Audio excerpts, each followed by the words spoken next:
పెంచిన petrol diesel ధరల వెంటనే వెల్కమ్ టు సాస్ టీవీ. నేను మీ ఆబిద్ హుసేన్. భారతదేశంలో మొత్తంగా 65% రోడ్డు రవాణా ద్వారానే సరుకు రవాణా అనేది జరుగుతుంది. పెట్రోల్ కానీ డీజిల్ కానీ ధరలు పెరిగితే ఆటోమేటిక్గా నిత్యావసర సరుకుల ధరలన్నీ కూడా పెరిగేటువంటి అవకాశం ఉంది. ఈ నేపథ్యంలో వామపక్ష నాయకులు నిరసన చేపట్టారు. మరి మనతో మాట్లాడేందుకు కత్తి శ్రీనివాస్ ఉన్నారు, వారితో మాట్లాడదాం. చెప్పండి, అసలు ఈ నిరసన చేపట్టారు, సో పెట్రోల్ డీజిల్ ధరల పెంపుపై మీరు ఏమంటారు? కేవలం ఎన్నికలను దృష్టిలో ఉంచుకొని ఇన్ని రోజులు ప్రభుత్వం గమ్ముకుందంటారా? చాలా స్పష్టంగా ఈ దేశ ప్రజలు బీజేపీ పాలకుల యొక్క నైజాన్ని గుర్తించారు. 5 రాష్ట్రాల ఎన్నికలైన వెంటనే స్వచ్ఛందంగానే ప్రజలు పెట్రోల్ బంకుల దగ్గర బోరులు తీరారు. వీళ్ళు కావాలని ఎన్నికల కోసం ఆగారు. ఎన్నికలు అవ్వగానే భారీగా పెట్రోల్ డీజిల్ ధరలు పెంచబోతున్నారని ప్రజలు క్యూలు కట్టి బోరులు తీరితే ఆ రోజు జిల్లా కలెక్టర్లు, ఎస్పీలు, రాజకీయ నాయకులు అందరూ మా కాడ సమృద్ధిగా ఆయిల్ నిల్వలు ఉన్నాయి, ఏ రకంగా ప్రజలు ఆందోళన చెందాల్సినటువంటి అవసరం లేదు అని ప్రగల్భాలు పలికి ఈరోజు ఎన్నికలు అయిపోయిన తర్వాత భారీగా 1 లీటర్ మీద 3 రూపాయలు పెట్రోల్ డీజిల్ మీద పెంచారు. గతంలో ఏ దేశ ప్రధాని కూడా చేయలేనటువంటి సంచలనాత్మకమైనటువంటి వ్యాఖ్యలు ప్రధాని నరేంద్ర మోడీ గారు హైదరాబాదులో బహిరంగ సభలో మాట్లాడినప్పుడే దేశ ప్రజలందరూ కూడా ఉలిక్కిపడ్డారు. ఏం జరగబోతుంది ఈ భారతదేశంలో? బంగారు కొనొద్దంటున్నారు, పెట్రోల్ డీజిల్ ధరలు తగ్గించమంటున్నాడు, బస్సుల్లో రైళ్లలో తిరగమంటున్నారు, ఏంటి అసలు ఏమి పరిస్థితి అని చెప్పి ఉలిక్కిపడ్డారు. ప్రజలు ఉలిక్కిపడితే మన రాష్ట్ర పరిస్థితి ఎట్టయిపోయిందంటే కూటమి ప్రభుత్వ పరిస్థితి. ఆయన అక్కడ చేరి పల్లెలు వాయించమంటుంటే ఇక్కడ పల్లెలు వాయిస్తున్నారు, అక్కడ దున్నపోతీనిందంటే అవును నిజమే అని చెప్పి ఇక్కడ మాట్లాడుతూ ఉన్నారు. భజన చేసేటటువంటి పరిస్థితికి ఈరోజు అందరూ మంత్రులు, ఎమ్మెల్యేలు సైకిళ్ళు దొక్కడం, స్కూటర్ల మీద పోవడం. మీరు సైకిళ్ళు, స్కూటర్లు దొక్కి ఏసీ రూమ్లో పోయి పడుకుంటారు.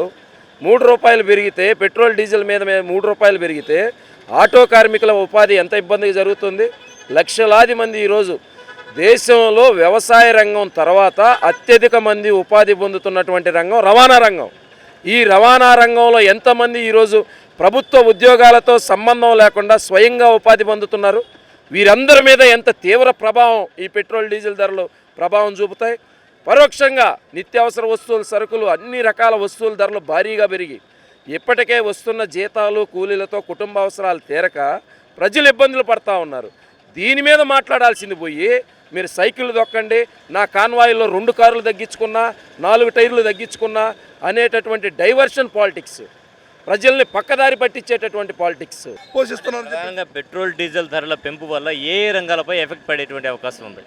టోటల్గా కార్మిక వర్గం మీద అయితేవి, అలాగే రవాణా ఛార్జీలు వాటి వల్ల అయితేవి, నిత్యావసర వస్తువుల ధరలు అయితేవి విపరీతంగా పెరిగేదానికి అవకాశాలు పూర్తిగా ఉన్నాయి. ఈ ధరలు పెరిగిన తర్వాత ఇప్పుడే ఉద్యోగాలు లేక అల్లాడుతున్నారు. భార్యాభర్తలు కష్టపడితే కుటుంబం జరగడం లేదు. అలాంటి పరిస్థితుల్లో ఈరోజు ఉన్నారు. ప్రభుత్వం అధికారంలోకి వచ్చి ఒక్క ఉద్యోగం కూడా ఇవ్వడం లేదు. అనేక ఇబ్బందులు ప్రజలు ఎదుర్కొంటున్నారని చెప్పేసి ఈ సందర్భంగా మేము తెలియజేస్తున్నాం. నిత్యావసర వస్తువుల ధరలు అన్నీ విపరీతంగా పెరిగిపోయాయి. గ్యాసు, ఉప్పు, పప్పు ఈ ఒక్కటని కాదు, అన్నీ పెరిగిపోయి ఉన్న సమయంలో మళ్ళీ ఇప్పుడు పెట్రోల్ డీజిల్ మీద కూడా విపరీతంగా ఈరోజు పెంచడం జరిగింది. రెండోదిల్లో ఎట్ట చెప్తున్నారంటే లెక్కలు వాళ్ళకి తప్ప ఎవరికి రాదని అన్నట్టుగా ఉంది. ఈరోజు డాలర్ విలువ ఈరోజు పేపర్లో చూస్తే డాలర్ విలువ ఈరోజు 95 రూపాయల 50 పైసలు పడిపోయింది. కారణం ఏంది? వీళ్ళు చేస్తున్న దివాళ కొర పరిస్థితుల వల్లే. ఈరోజు వాళ్ళ డాలర్తో మనం పోల్చుకుంటే 95 రూపాయల 50 పైసలు పడింది. ఆ నింతైనా 1 లక్ష కోట్లు తీసుకొస్తే ఎన్ని లక్షల రూపాయలుగా మనం ఇవ్వాలి? ఊరికే నేను ఒక చిన్నదానికంటే చెప్తున్నా. నిత్యావసర వస్తువులు విపరీతంగా పెరిగిపోయి ఈరోజు ఆటో రంగం ఉంది. దాదాపు నెల్లూరు జిల్లాలో కనీసం 25 నుంచి 50 వేల ఆటోలు పైన ఉంటాయి. ఇవన్నీ కూడా పేద మధ్య తరగతి వాళ్ళే దాంట్లో రవాణా చేస్తారు. వాళ్ళందరి మీద కూడా భారం పెట్టడం లేదా?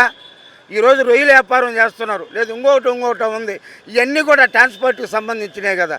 డీజిల్, పెట్రోల్ మీద పెరిగే ధర మాకు పెంచే 3 రూపాయల వల్ల ఆగేది కాదు. ఆయన ఒక్క కానిమాలు ఒక బండి తగ్గించుకుంటే ఆగేది కాదు. వెంటనే పెంచినటువంటి పెట్రోలు, గ్యాస్ ధర తగ్గించాలి. లేని పక్షంలో యావత్తు ప్రజానికాన్ని అందరినీ కూడగట్టి ఈ ధరలన్నింటినీ తగ్గించేంత వరకు పోరాడతామని చెప్పి తెలియజేస్తున్నాం. ఈ ఆయిల్ పెరిగిన దానివల్ల ఛార్జీలు పెంపు చేయాలన్నా ప్రజలు ఇబ్బందికరంగా ఉంటుంది. అదేవిధంగా ఈ చాలీచాలనతో మా బతుకు జీవనం సాగించడం చాలా కష్టంగా ఉంది. ఇప్పుడు ఈ ప్రభుత్వం తీసుకున్న నిర్ణయాన్ని వెనక్కి తీసుకోవాలని మేము కుటుంబ ప్రభుత్వాన్ని కోరుతున్నాము. రోడ్డు రవాణా వ్యవస్థ మీద ఆధారపడి ఉండడం వల్ల ప్రతి ఒక్కటి నిత్యావసర సరుకుల ధరల నుంచి ప్రతి ఒక్కటి కూడా పెరిగేటువంటి అవకాశం ఉంది. పెట్రోల్ రేట్స్ పెరిగితే, డీజిల్ రేట్స్ పెరిగితే, అది వ్యవసాయ రంగం కావచ్చు, ఇటు మిగతా రంగాలు కావచ్చు, ప్రతి రంగం మీద దాని ఎఫెక్ట్ అయితే పడుతుంది. కాబట్టి ఖచ్చితంగా ఎన్నికల నేపథ్యంలోనే బీజేపీ ప్రభుత్వం ఇంతవరకు వెయిట్ చేస్తూ వచ్చింది. ఎన్నికలు పూర్తవగానే రేట్లు పెంచేసిందని చెప్తూ ఉన్నారు. ఖచ్చితంగా పెంచిన ధరలు తగ్గించేంత వరకు తమ నిరసనలు కొనసాగుతాయని వామపక్ష నాయకులు డిమాండ్ చేస్తున్నారు.